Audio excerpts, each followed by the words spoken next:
welcome to the live session of this course CVS VLSI Design.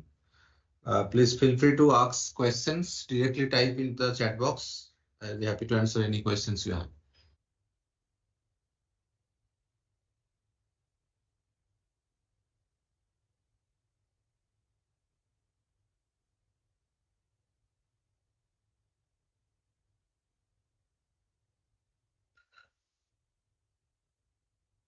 I think this YouTube thing hasn't started yet, right? It will be delayed by like 30 to 40 seconds. You're saying that 4 waiting schedule for this. Okay. Yes.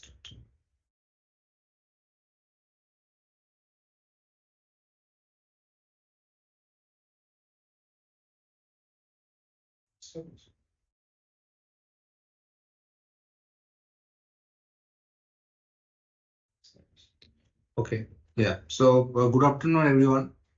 Welcome to this live session for this course CVS VLSI Design. I hope you are enjoying the course. We are now in 5th week of the course, and I think this end date for enrolling for the this end semester examination also is over. And I have seen quite few people have already registered for the exam, which is good. So if you have any doubt about any topic, or if you have any doubt about anything about the course, you can just type your questions in the chat box. I'll be waiting for your question.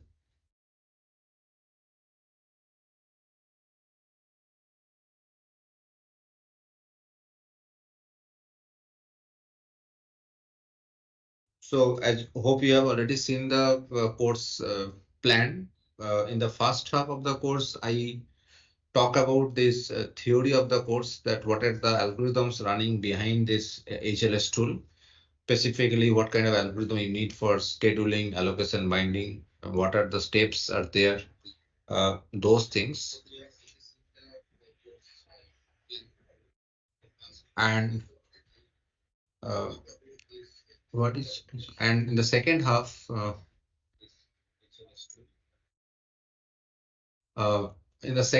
I'll talk about more practical aspect. I mean, in the sense, how do you use this HLS tool effectively for design a circuit? Okay, so it's something not like that. If you write any code, you in C, and HLS does not do any magic, right? It does not know any magic to give you an efficient hardware. You have to use all the optimization available in the tool properly to generate the efficient hardware. So in that sense, the second half is more important than the first half, in the sense where I talk about what are the optimization available inside the HLS tool.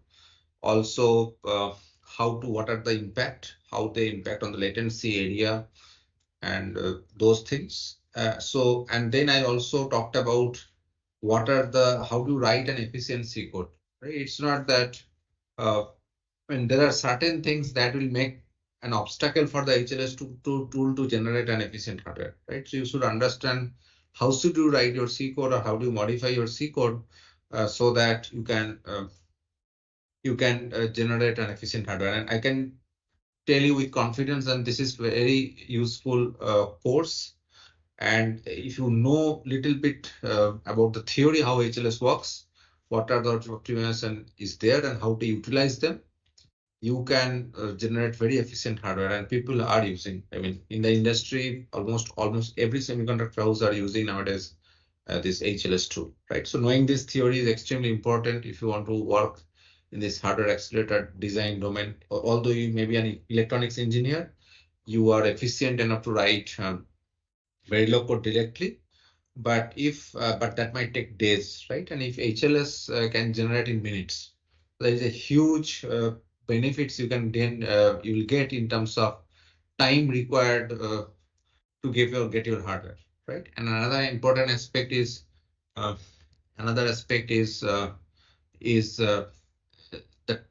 design space exploration. Okay, so give me a minute. I'll just pick up a call and then is there any way to mute myself?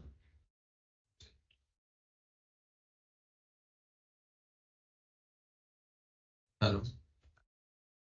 Yes.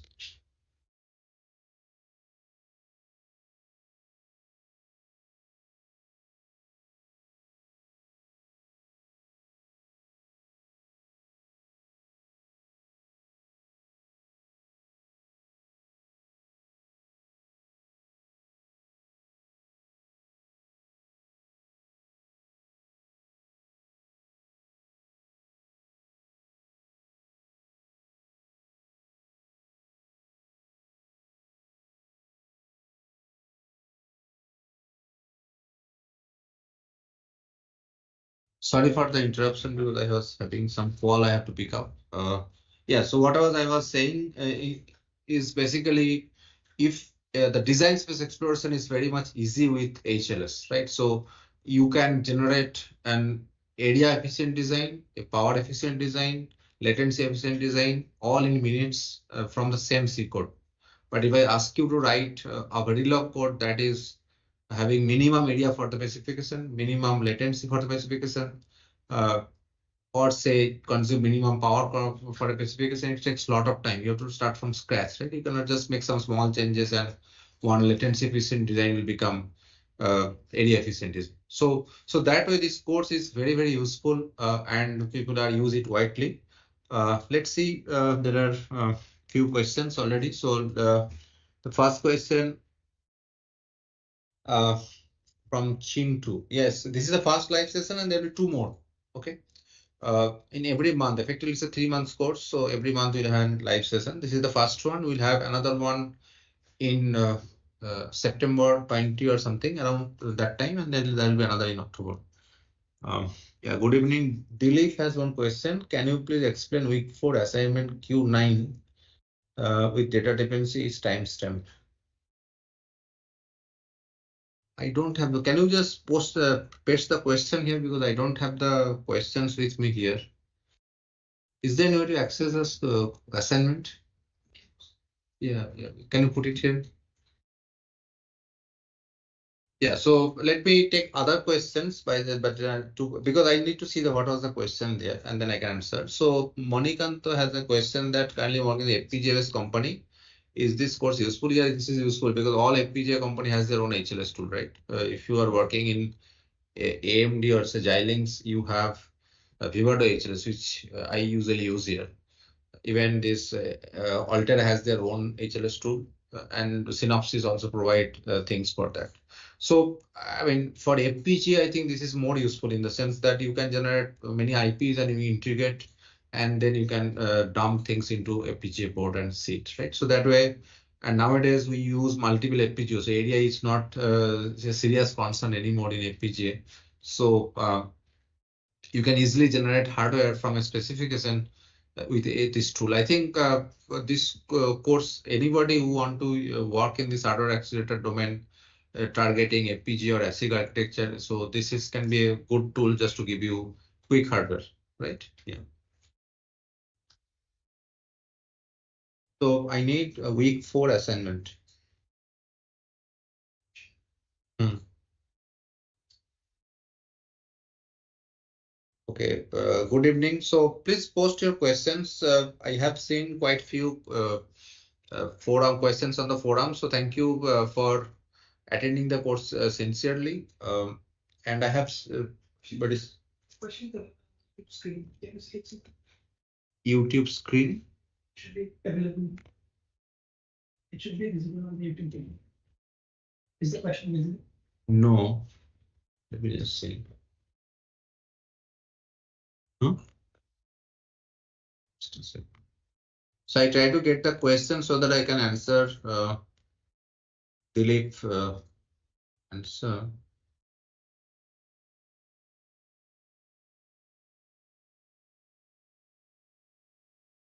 Okay, so I got the question now. Thank you. Yeah. So the question was that consider the program below. Consider only ALUs available, and ALU can perform both addition and subtraction. Assume there are no timing constant, right? So, but the entire question is not there. I need the entire question.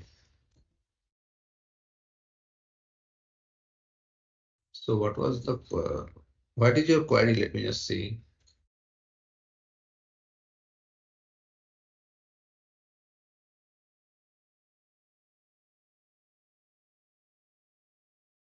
So this is the path-based scheduling question one, right? I think, what was your query? Let me just see.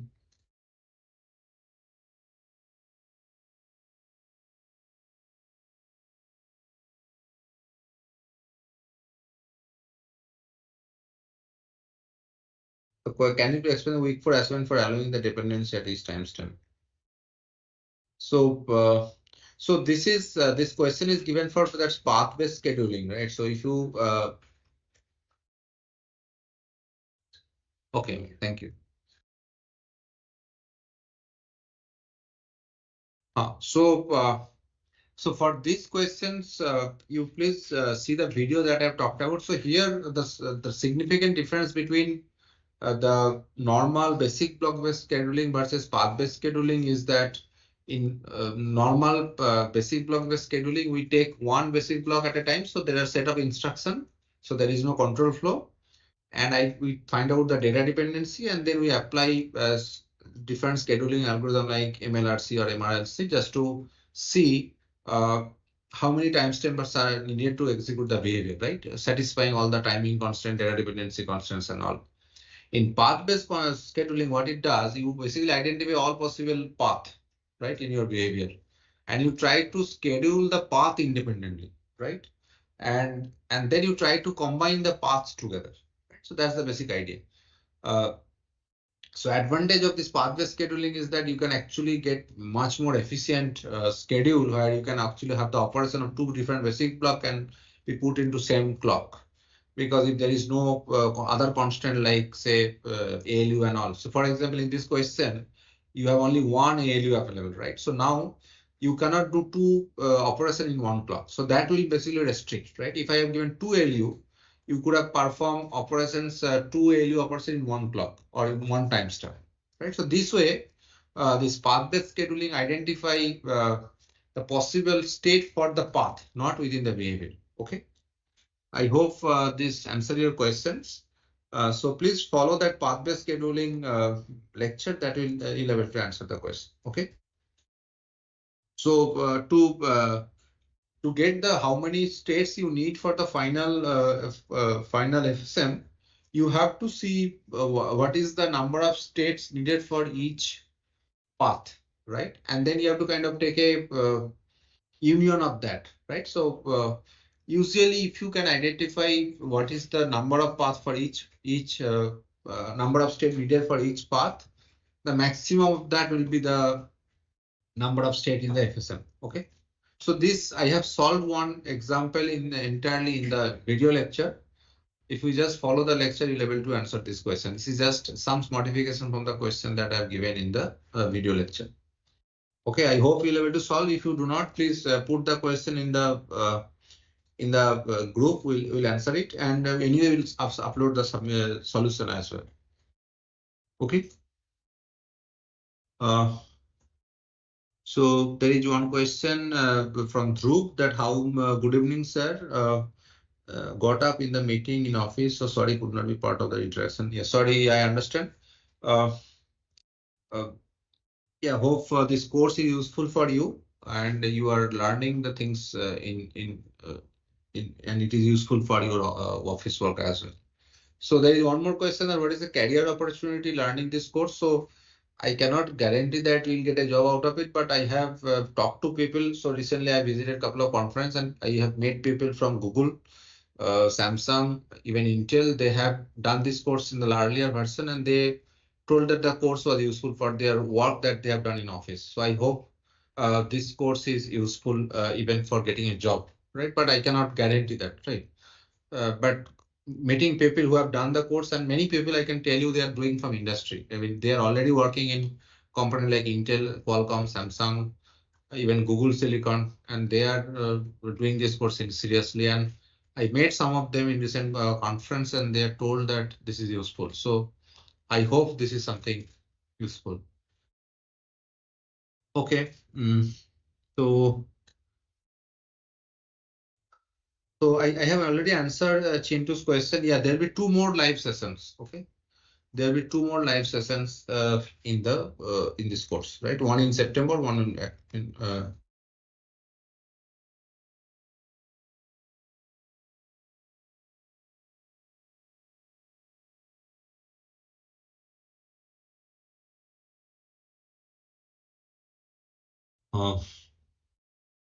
So there is a question from Sudharth San.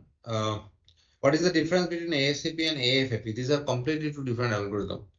ASAP is as soon as possible, which is being used for basic block-based scheduling, where you try to schedule one basic block at a time.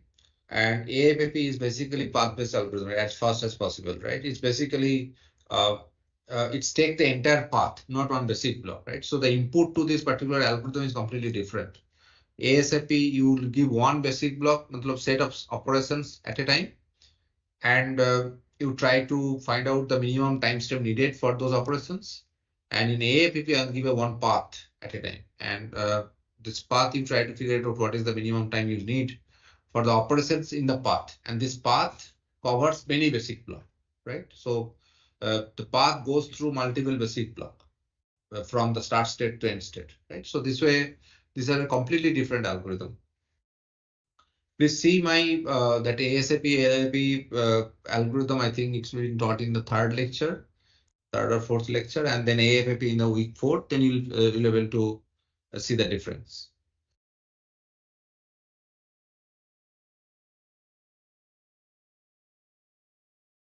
Okay.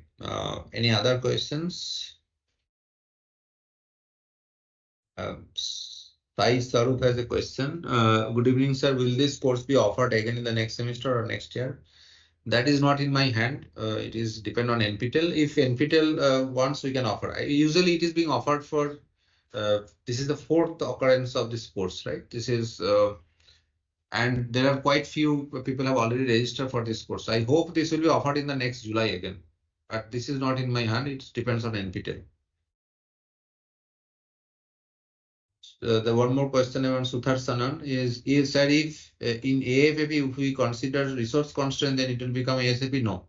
So it's basically what I'm trying to understand is try to explain that in AFAP, we take the path which goes through multiple basic block, and there are resource constraint so that it says that how many operations you can do in one time stamp. So let's say you have resource constraint 2, that means you have 2 adders say. And it may be that in basic block 1, there is one operation, and in basic block 2, there is another operation. And this path is going from basic block 1 and basic block 2. So in ASAP, you will end up getting 2 timestamp, because one operation in basic block 1, it will take 1 timestamp. And for operation in basic block 2, you need 1 more timestamp. So ASAP will give you 2. But if you do AFAP, because it goes through basic block 1 and basic block 2, and you have 2 operation, 2 resource, you can do it in one. So it's not that even under resource constraint, this AFAP become ASAP. Okay. AFAP is basically we have resource constraint, but it may be that the operation of multiple basic block can be scheduled in one timestamp, which is not possible in ASAP. That is the precise answer. Okay. Is there any other questions you have?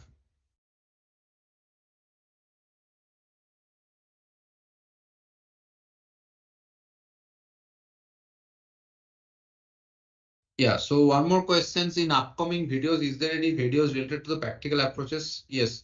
So in the latter half of the course, almost 2 to 3 weeks, I discuss what are the optimizations available inside the HLS tool, like loop pipelining, loop unrolling, array partitioning, array margining, data flow optimization. These are all very beautiful and very useful operations. So we have taken a couple of case studies, and we have shown that if you apply this optimization, how your final area differs. Okay, so that way there are case studies to show that how to utilize those optimizations, but we don't have any live session on the tool, which I'll strongly recommend all of you, because this Vivato HLS or VTS is a free tool. You can just download the student version and please try some design. Okay, some very nice design, maybe convolution operation on a machine learning algorithm. It may be this matrix multiplication, or you can take any image processing application or any cryptographic applications. Right? You take some C program which is complex in nature. Try to synthesize. You try to the kind of assignment that I give this for this course in my when I offered the course in IIT Guwahati is like this. For example, this year I have given this machine learning algorithms, right? So I asked my student to take one ML model on your own, whatever model you want, right? You train some model, you get it. Then there are software which can convert your model, which is in Keras or Keras or in Python, you can convert into C, C++, right? So Keras to C and all these kind of tools are available. Okay. And then you synthesize using any HLS tool. And my student used Vivado HLS. Okay. So then you'll get RTL. This is the base level. Then whatever the theory optimization you learn in this course, in the latter part of the course, in the 6, 7, 8 those weeks, and then you try to apply those optimizations. Like how, and those optimizations you can just write some pragma HLS pipeline, so that in pipeline will automatically apply to the loop, right? If there is a nested loop, three nested loop, this pipeline, you can do the innermost loop pipeline or the middle loop pipeline or the uppermost pipeline. You apply in different manner, you'll get different solution, right? So the kind of project I give here, you take one ML model. This year I have given. This was offered in IIT Guwahati from January to April. Okay, and people have taken those ML model. They make it synthesizable. Then they create the base version of the hardware.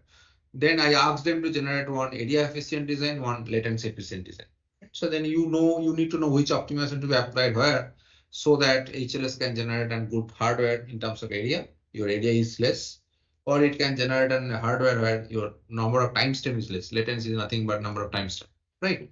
So this kind of project I strongly recommend. If you're serious about this code, please do this yourself, and you don't need any serious because if you are following the course, you can do it easily. Okay, but I'll strongly encourage all of you to try that. So then you learn things, right? So one thing is theory and one is practice. Until you use it practically, you won't see what is the advantage, right? You won't appreciate the theory that you're learning in the course.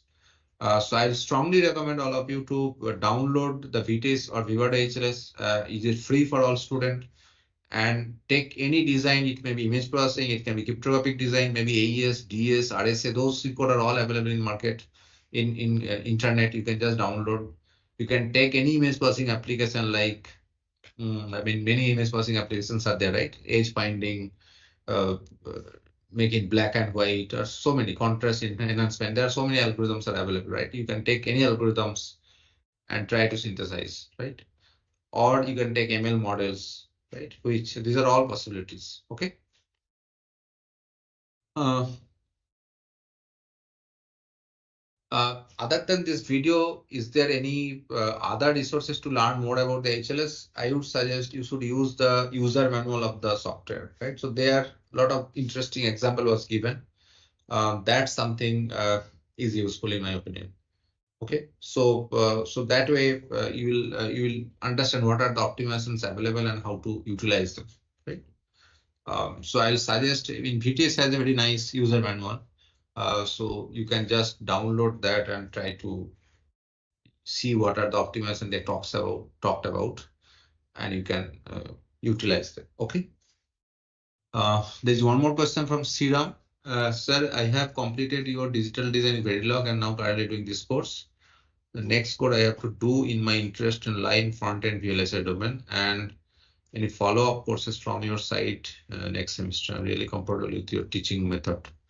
Thank you for your appreciation. So I would suggest there is one more course, this RTL to GDS. Okay, so that course you can do, which talked about. So this course, if you learn, then from C to RTL you'll able to do, right? And then from there, if you try to take the things further to the GDS, so then you need to know logic synthesis and physical synthesis. So I think the course by IIIT professor who do this RTL to GDS, the course name itself RTL to GDS. So that course may be SNE Saurabh, right? So that course is good. That will cover the entire flow. Okay? So that's something you can try.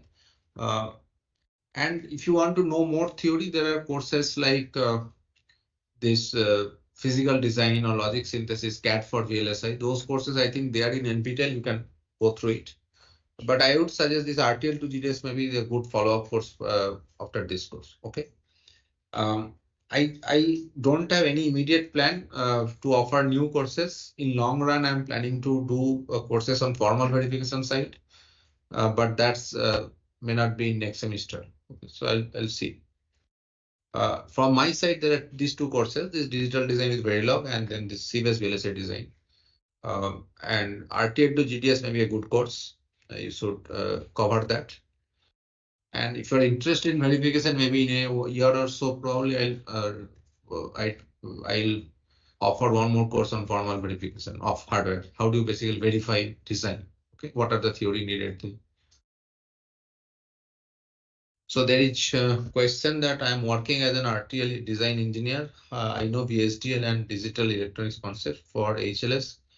I need to learn. I think if you know VSDL, that is a bonus for you because in HLS it generates VSDL, right, from C. And you know, because you know this hardware well or VSDL. So suppose you see what this HLS tool does is basically take a C behavior, C++ behavior and convert into VSDL, very low VSDL. But you may probably, so suppose you get a design which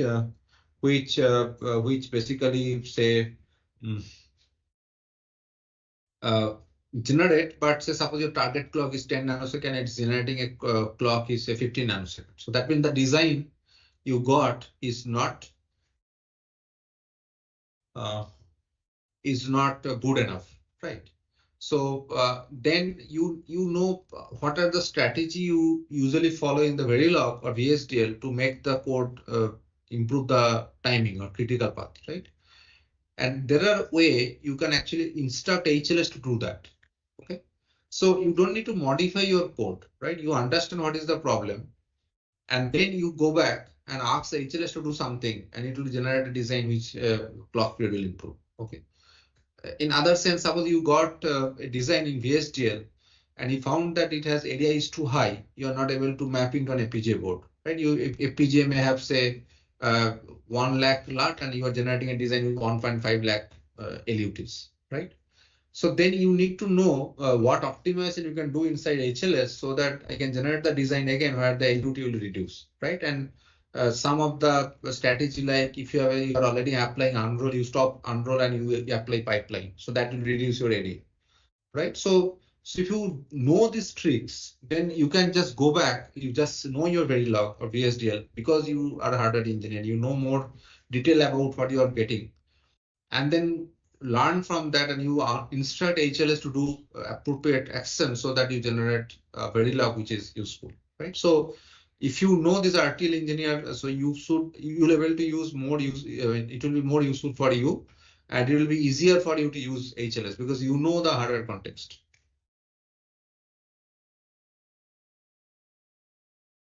Okay, thank you.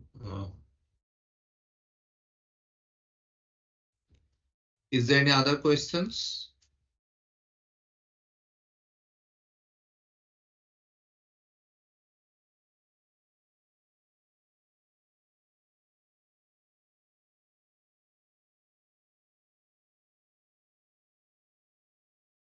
Please post your questions in the chat box so that I can answer your questions. If there is no further questions, I will stop in maybe in 5 minutes.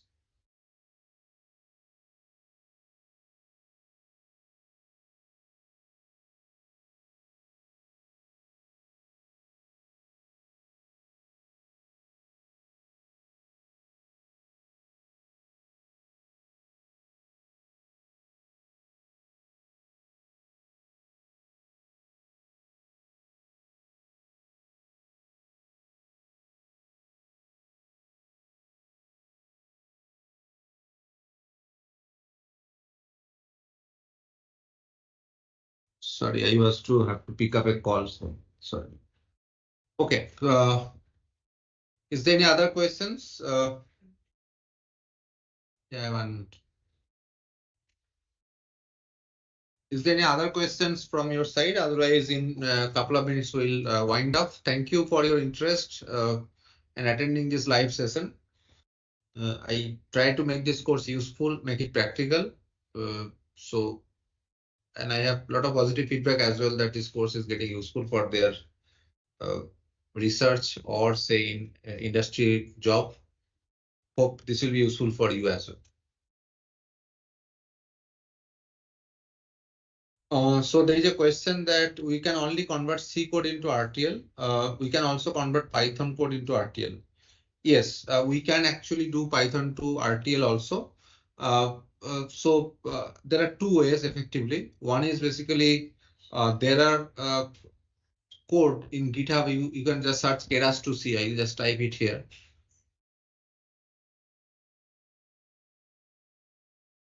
So if you download those kind of tool, then it will take a Python code and then it can model in C, right? And then you can use Vivado HLS. Then effectively combining this two tool, you are effectively get RTL from Python directly. Okay.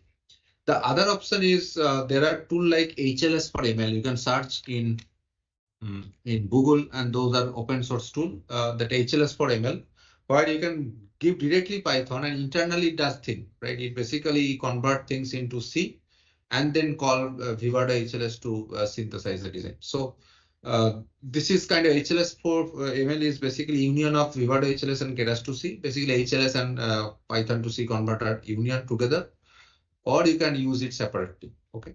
So it is possible, and people are, I mean, my students are doing that as well. So it's possible to generate hardware directly from Python.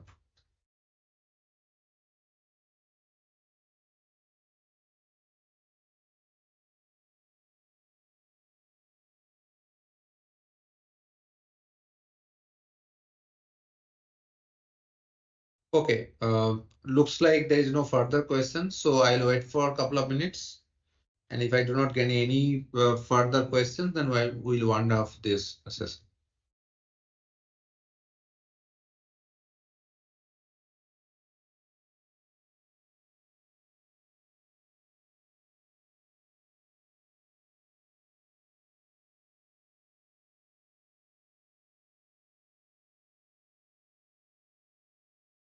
So there is a question second from Manikanta.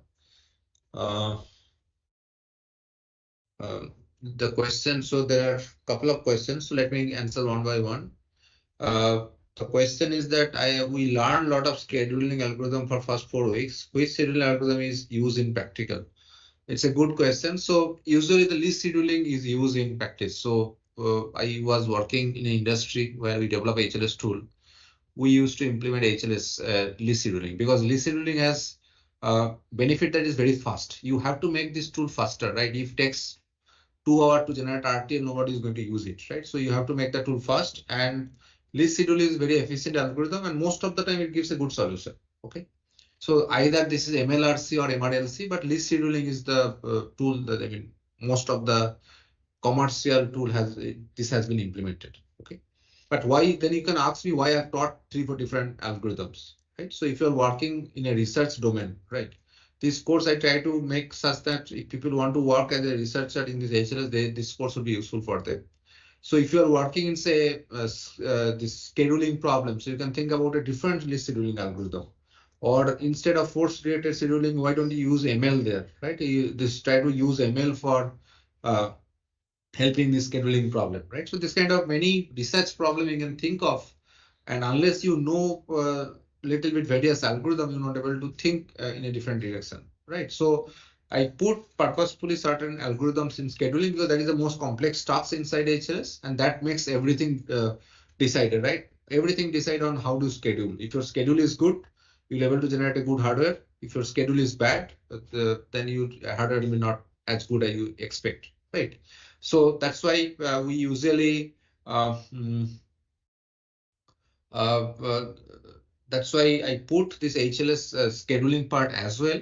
But if you are not interested to work inside HLS, or you are not a CAD engineer, or you don't want to do research in HLS, probably you can just learn basic, and then if you learn this list scheduling, that is what happened in most of the commercial. Okay. One question from here that said, I'm confusing scheduling algorithm. Can you suggest any book? Yes, so this is a very nice book by Michelis, right? I'll just search and I'll give you the.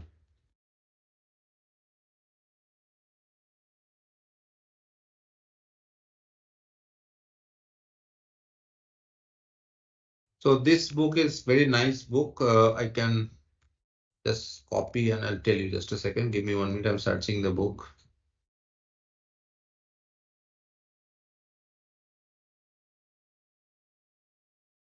So Dimechli's book is very nice, right? This is I followed many first part mostly from this book only.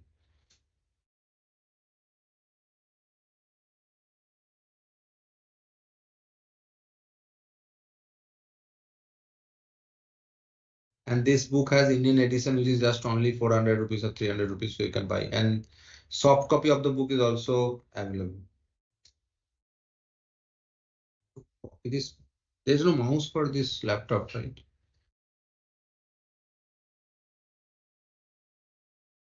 It's not happening. Maybe I'm not comfortable here. Is it a mouse? You can you copy this line? Hmm. Okay, done. Thank you.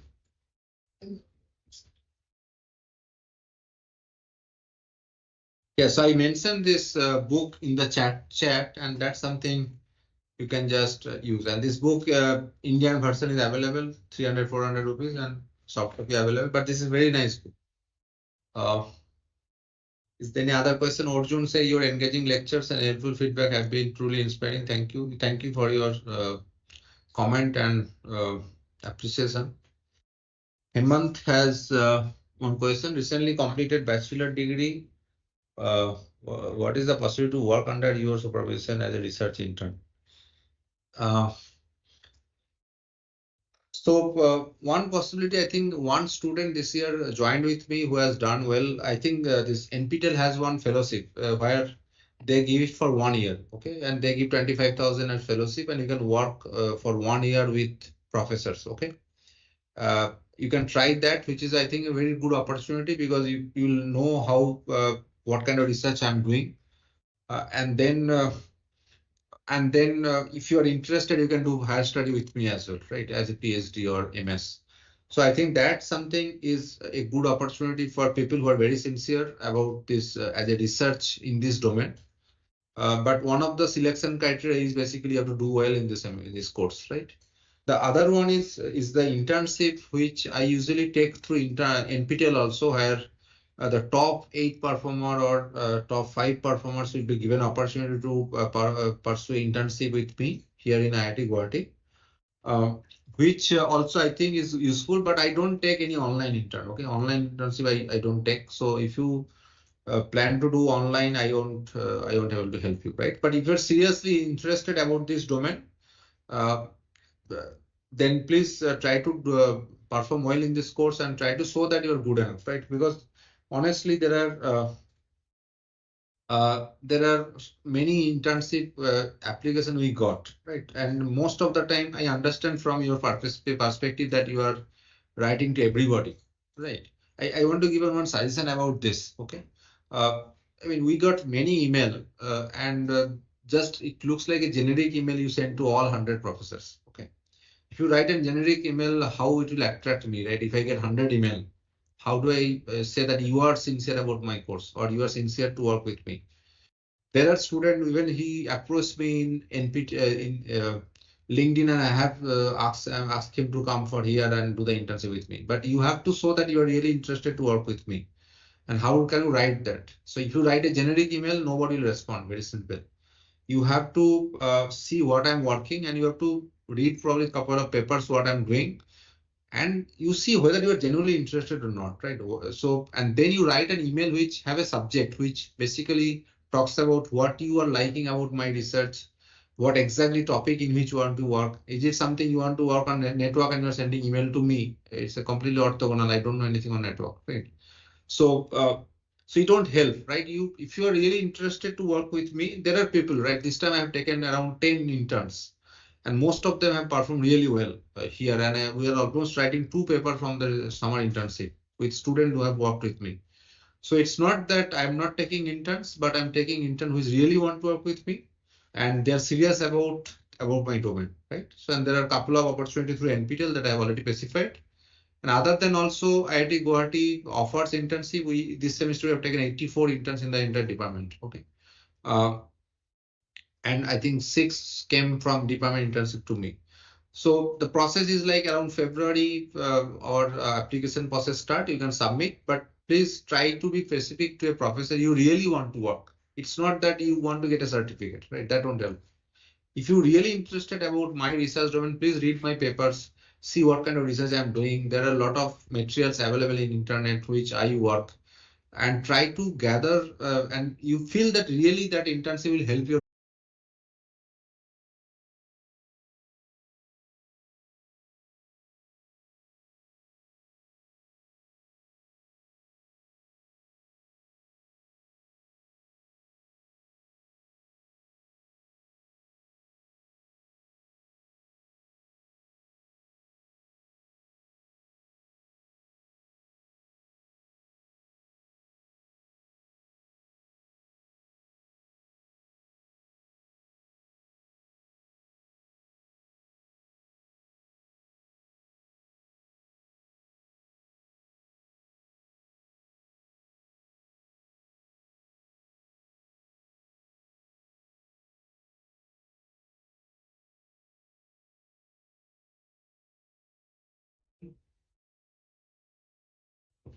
Sorry, we got disconnected because of the internet issue here.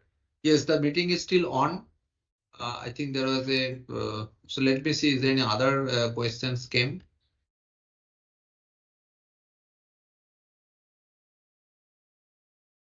Yeah, so the meeting is still on. The Manikant has another question. The current market, any company using this HLS, everybody using HLS.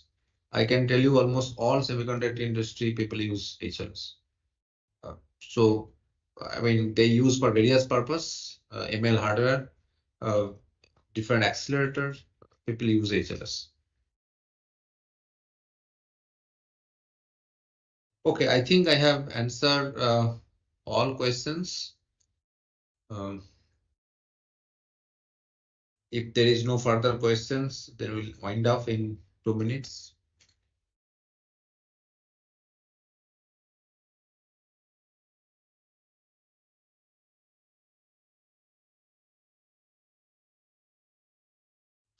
Okay, looks like there is no further questions. Then let us thank everyone who joined in this live session. Let us also thank NPTEL for giving me the opportunity to have this course floated, and I think this is useful for many of you. Okay, so let us conclude the session here. Thank you.